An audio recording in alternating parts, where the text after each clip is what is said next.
Bonjour tout le monde. Dans cette petite vidéo, je vais vous parler de l'influence du soluté sur la température de congélation et la température de fusion d'un liquide. Donc, pour commencer, j'aimerais vous parler du concept d'équilibre de phase. Donc, prenons par exemple un système où est-ce que on aurait un équilibre entre l'état gazeux et l'état liquide. Donc, vous voyez ma petite simulation ici.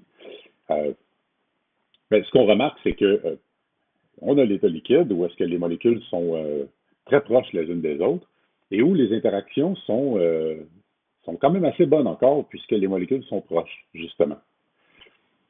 Mais de temps en temps, le système peut aller explorer des états d'énergie plus élevés euh,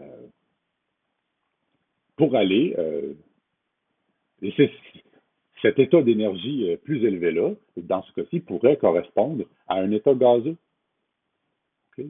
Donc, les molécules ici, elles sont retenues les unes entre les autres, et de temps en temps, il y a une molécule qui va avoir suffisamment d'énergie pour quitter l'état liquide et aller à la phase gaz.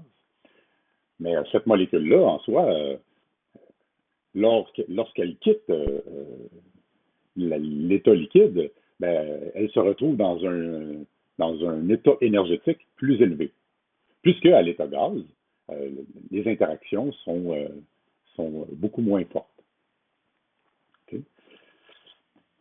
Et lorsque la composition de la vapeur ne varie plus dans le temps, okay? C'est-à-dire que le nombre de particules ne varie plus dans le temps, de même que pour l'état liquide, ben on se retrouve dans une situation où les deux phases sont à l'équilibre thermodynamique.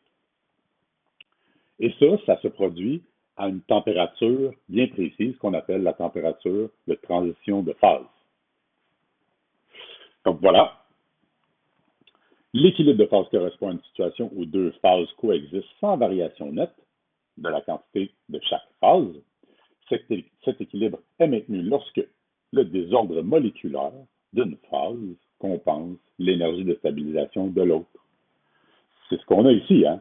Donc, les molécules à l'état gaz peuvent, sont plus désordonnées, mais d'un point de vue énergétique, elles sont moins stabilisées.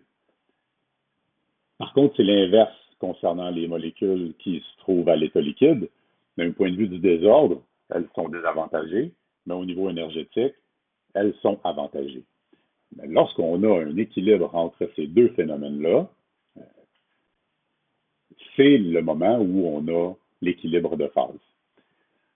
Ça se produit à une température unique qu'on appelle la température de transition de phase. Donc, dans la simulation ici, il y a vous voyez, il y a des points bleus et des points verts. Les points bleus sont uniquement là pour pouvoir suivre une molécule. Donc, disons qu'on regarde celle que je pointe avec mon curseur, on peut la suivre facilement puisqu'elle a une couleur différente des autres. Mais ici, dans la simulation, il faut considérer que, en fait, la substance, elle est pure. Par exemple, on a juste de l'eau peu azeuse dans la phase gaz, et on a juste de l'eau liquide ici. Okay? Et si, dans ce cas-là, si on a juste de l'eau partout, ben, la température de transition de phase à une pression de 1 atmosphère, ben, vous la connaissez, c'est 100 degrés Celsius. Okay? Et l'équivalent se produirait pour l'équilibre solide-liquide, pour l'eau, euh, qui serait 0 degrés Celsius. Maintenant, que se passe-t-il avec avec ces températures de transition de phase-là lorsqu'on ajoute un soluté à la phase liquide?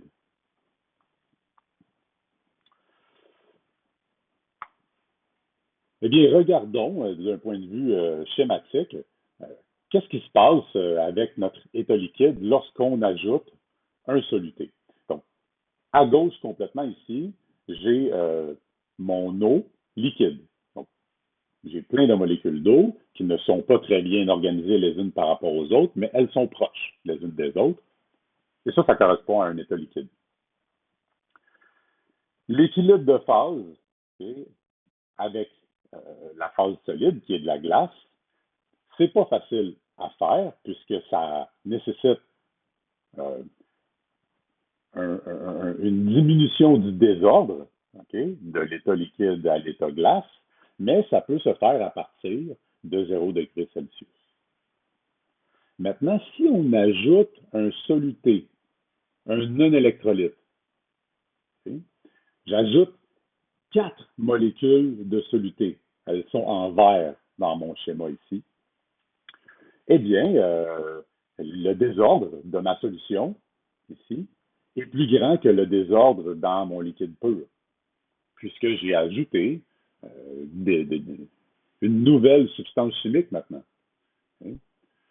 Et souvenez-vous, avec le modèle de la grille, on a démontré que l'état solution va être beaucoup plus probable par rapport à un état hétérogène. Et ça, c'est en raison du fait que le désordre qui est associé à un état solution, c'est plus grand qu'à l'état hétérogène. Donc, augmentation du désordre ici. Et là, si on veut former la glace, ben, la diminution du désordre devra être encore plus grande que lorsque l'eau était liquide pur. Donc, c'est plus difficile encore. C'est plus difficile encore que dans le cas de l'eau pure. Et ça va avoir un effet sur la température de transition de phase. Il va falloir qu'on baisse la température par rapport à celle de l'état pur, de l'eau pure. Okay. Donc, la température de congélation, dans ce cas-ci, va être plus petite que 0 degré Celsius. Et maintenant, si au lieu d'avoir un non-électrolyte, je mets un électrolyte dont le coefficient, le facteur de Van 't Hoff est de 2, ben, je vais en fait, pour 4 molécules de soluté, je vais générer en solution le double. Voilà ce qu'on a ici. On a 8 particules en solution par soluté dissous. Mais on a augmenté encore plus le désordre ici. On a augmenté encore plus le désordre ici. Non seulement on a plus de particules, soudainement, mais aussi on a différentes particules, ce qui nous donne beaucoup plus de micro-états possibles par rapport au cas où j'avais un non-électrolyte et encore plus par rapport à l'état eau pur. Donc, la transition de phase, liquide-solide, va être encore plus difficile, ce qui fait en sorte que la température de congélation va être diminuée encore plus. Donc voilà l'effet de l'ajout d'un soluté sur la température de congélation.